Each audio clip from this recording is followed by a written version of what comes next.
I think the President was quite direct in his comments today, indicating that our thoughts, first and foremost, are with the families of those who lost loved ones.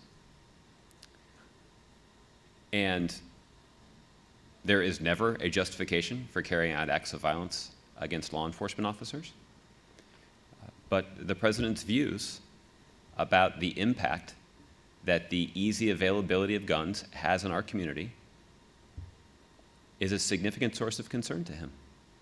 And too many innocent lives have been claimed because of the easy access that people have to guns, in some cases guns that were never intended to be on city streets.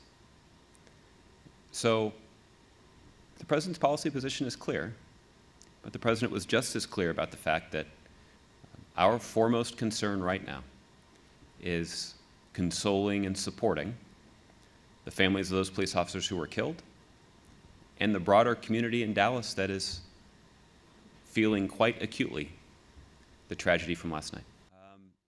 Obviously, there's a lot of news today for us to cover.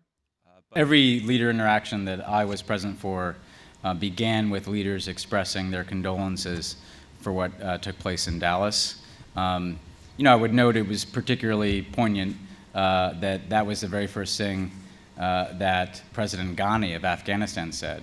A country that, of course, has suffered enormous amounts of violence and loss of life. So consistently throughout the day, clearly other world leaders were very struck by what happened in Dallas, and every one of them that I witnessed, again, began their interactions with the President by extending their condolences. The news of the President's trip to Warsaw and some of the activities that he's been engaged here. What is clear is that this individual targeted police officers. This individual, this killer, targeted police officers who had put on their uniform and were putting their life on the line to protect people who are exercising their constitutional right to free speech and freedom of assembly.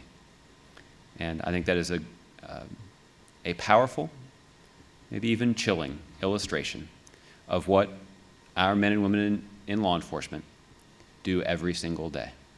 And unfortunately, 5 of those officers lost their lives doing it last night, and that's a genuine tragedy.